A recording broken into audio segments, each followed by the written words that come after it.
in other words, one of those timelines, especially the timelines where there is that group consensus and commitment to create a child, we would say that most people in this timeline, male and female, retain their, the women retain their blood, their menstruation. So, in other words, their womb does create a space for a child, but only when that Shakti energy is asked for, or we should say, only when the body is asked to carry a child. So, in other words, there's an evolution, we would say, not too far off, when women, we're talking about the women who have the anatomy of the wombs, choose to generate Shakti energy without the intention of creating a child. For a while, they will cycle. Similarly, we would say that there are many timelines where the cycle lengthens and the gestation changes because, again, this is a lot of creation energy that goes into this child. We would say that that child is born of a higher vibration that children are born with now. So the gestation, the time that it takes to create a human child is specific to the vibration of really the world that the child is born into. So we would say the gestation in many of those timelines lengthens. So in other words, a woman will build a lining, a uterine lining in this, we're talking about an evolution here, to the point of where it is ready to carry. Okay, this didn't happen, the body reabsorbs. If a woman continues to wonder, maybe I do want to be a surrogate, builds it up, and then the blood is returned if it did not happen in the time allotted. And so, in other words, the same sort of cycling happens as women evolve, but we would say the timing changes and the body recycles the lining of the uterus and all the supportive elements to carrying that child. On the same front, men produce sperm at a different rate. In other words, their bodies can retain the sperm. They can recycle the sperm. In other words, there's not a whole lot of buildup and out into the world and those sperm die.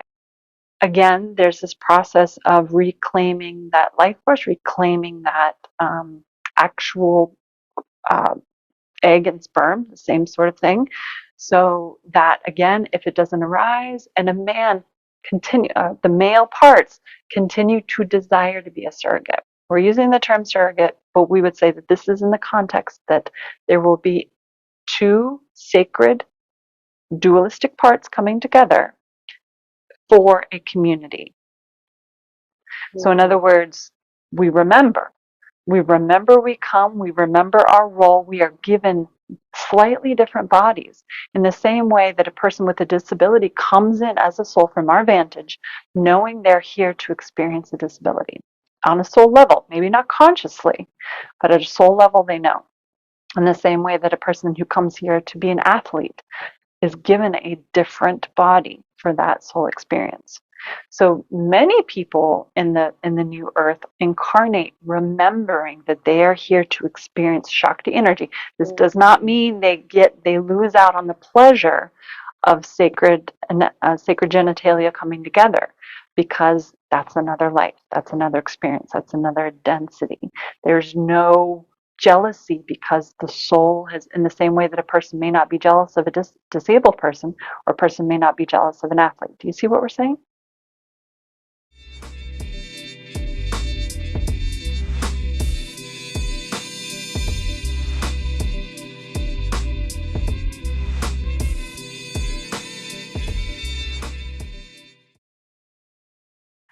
Yes, yes, yes, yes, yes. So, in other words, yes, it is a timeline, and yes, it is a timeline that veers so much to technical, we would say very young, very, very much about science, very much about that.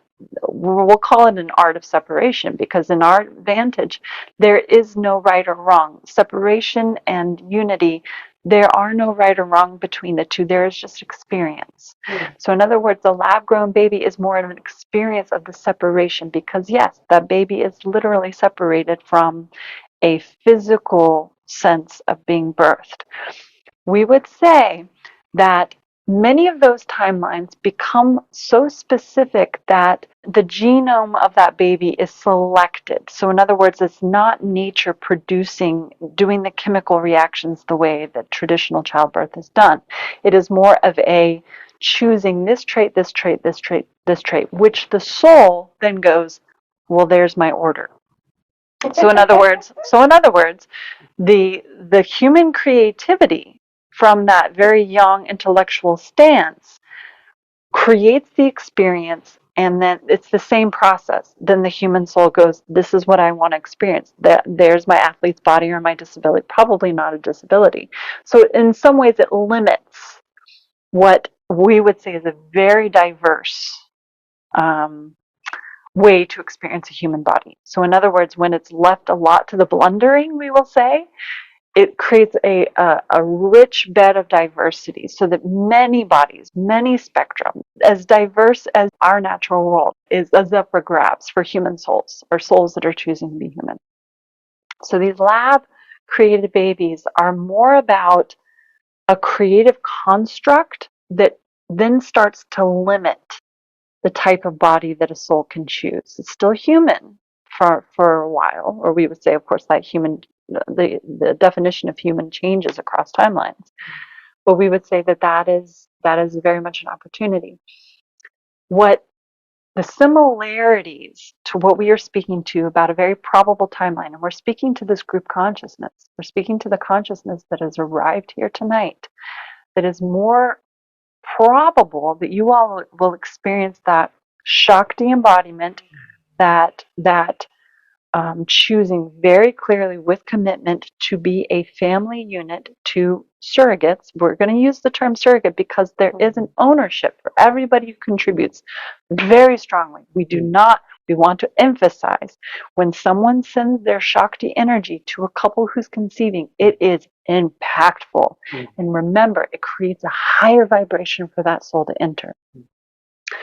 That is not too different from a lab. So in other words, there is this similarity in that if Randi's out here in the circle and there are two people having that sacred union of genitalia, Randi's still not carrying that child in her belly. So in other words, it's similar to an experience of I'm going to be a mother.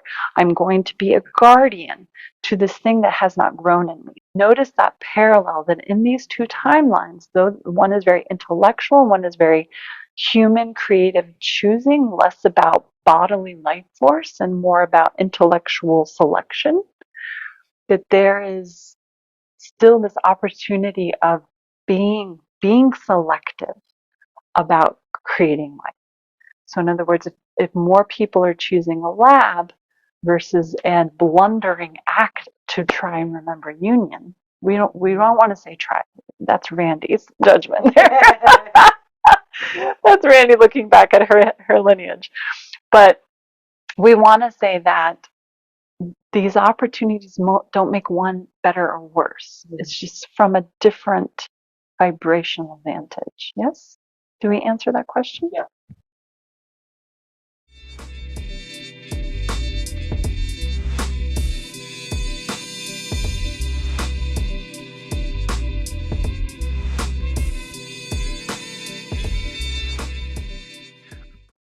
We would say from our observation, and we see very much the influence of everyone here being starseed. So in other words, human race from our vantage was genetically, we don't want to say manipulated, created, influenced by many civilizations, and in many ways, from our vantage, humans were the test tubes. So in other words, mammals existed, and we're looking at a very small slice of what we would say human history is. Mammals existed, and so in other words, as humans were perhaps more of a test tube experience, they put down on this earth, beginning to live on this earth, mimicked mammals. So in other words, they're similar enough that they began to embrace the carrying in the womb, because many of the intergalactic civilizations that contributed to the genome of the human species do not give birth through womb, do not have milk to feed the child, do not necessarily have a man-woman binary experience of parenthood. So we want to acknowledge that humans here on Earth, without a constant communication, and we can see timelines where there is very, very much influence from these intergalactic civilizations. The ones that are here in ignorance, as we would say that many of us born here are, to the many different ways to deliver life, are looking to nature. The souls are choosing an experience where we can mimic the mammals of this earth. And like you say, then it becomes very much about inheritance, very much about repeating generations as that DNA carries through certain traits. Yes, we would say that humans in an evolutionary spectrum begin to take on different traits than the mammals. So, in other words, the spectrum of the mammals, two things. From one vantage, the spectrum between the mammal and the human begins to widen and broaden. We would say that's already happening because already women are not choosing to give birth traditionally vaginally, and also not nursing their young. Many are looking to artificial ways of feeding their child, or cesareans, or different ways of in vitro. There's already the divide between humans having only mammals to teach them how to give birth, and only an instinctive mammalian drive on how to give birth and how to mimic nature from what is all around you. Again, we would say that from our vantage, that was a teaching of the earth to humans. So as there's an evolution, there are two ways to go. Again, you can continue to go to the lab aspect, and yes, you become far less mammalian in that regard. So humans begin to create an even more of that divide, and maybe even embrace some of their more intergalactic heritage, because there are many intergalactic civilizations that do the test tube experience. We would say on the other spectrum, humans are embracing Mother Earth in the conscious creation. So in other words, there's still a womb used. There's still an opportunity for that same mother to give of her milk. But we would say that the divide happens as well a little further from mammals, because although we're circling back to our second point, when you look at the range of mammalian experience, it is diverse. It is extremely diverse. So we would say that in a way, humans are choosing to procreate in ways that we haven't identified already exist. So in other words, the example that's coming to mind are whales. When humans begin to observe whales from a more conscious, shared SHAKTI experience, they will notice that when a mother delivers a whale, if they were to be able to measure SHAKTI energy and how that pod agrees to raise the entire pod agrees to raise that whale, we would say that human is evolving to some mammals that we currently have the limitation to view. Do you see what we are saying? So in other words, there's a whole spectrum of how humans are able to observe mammalian experience, and many of them are more evolved. We say this in quotes because, again, there's no judgment, but many of them are already, and have been for millennia, we would say even longer than that, modeling this type of village mentality, and humans are simply catching up. Yes? Does that answer your question? Does that give you way more information than you needed? That's our favorite experience, when a question creates more questions. That is creative energy.